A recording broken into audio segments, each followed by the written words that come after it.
मुसळधार पावसामुळे संगमेश्वरमधल्या गड नदीला पूर आलेला आहे आणि पुराचं पाणी माखजन बाजारपेठेमध्ये शिरलंय।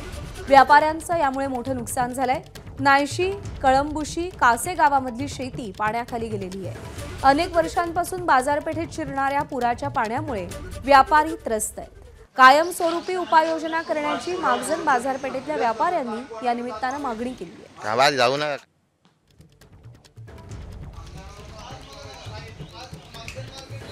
पुराचं पाणी माखजन बाजारपेठेमध्ये शिरलेलं आहे। गड नदीला पूर आलाय संगमेश्वरमधल्या आणि त्यामुळे याचा मोठा परिणाम जनजीवनावर देखील होतोय।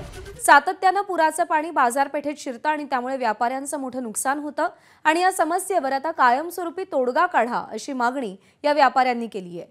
नायशी, कळंबुशी, कासे गावामधली शेती पाण्याखाली गेली आहे, त्यामुळे शेतीलाही या पुराचा मोठा फटका बसलाय। स्वप्नील घाग आपले प्रतिनिधी सध्या आपल्या सोबत आहेत। स्वप्नील, काय परिस्थिती आहे माखजन बाजारपेठेतली आणि या संपूर्ण पुराचा पावसाचा शेतीला कसा फटका बसतोय? प्रज्ञा, काल सकाळपासून रत्नागिरीमध्ये मुसळधार पाऊस आहे आणि या पावसाचा परिणाम इथल्या नद्यांवरती झाला आहे।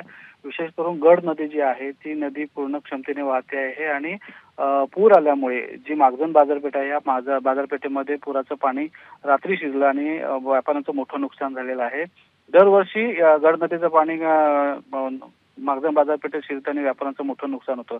त्यामुळे व्यापाऱ्यांची आता अशी मागणी आहे की इतर ठिकाणी ज्या पद्धतीने नद्यांचे गाळ काढले जातात किंवा पुरापासून नुकसान होऊ नये यासाठी उपाययोजना केल्या जातात, त्याचप्रमाणे गड नदीच्या बाजूला असलेली जी माखजन बाजारपेठ आहे त्याचा देखील विचार करावा आणि यापासून कायमची सुटका करण्यात यावी। कारण पुरामध्ये जे नुकसान होतं त्या नुकसानीतून व्यापाऱ्यांना कोणत्याही पद्धतीचं भरपाई मिळत नाही असे त्यांचे म्हणणं आहे आणि त्यामुळे त्यांचा विचार व्हावा असं म्हटलं जातंय।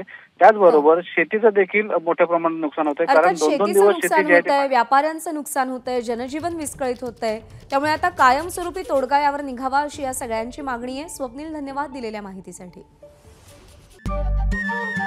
नमस्कार। मन सुद्धा तुझं ही एबीपी माझावरची वेगळीच मालिका खूप गाजली। हिचा दुसरा सीझन केव्हा येणार अशी अनेकदा विचारणाही झाली, पण आता प्रतीक्षा संपली। लवकरच येतोय सीझन 2। मन सुद्धा तुझं होई मन सुद्धा तुझं।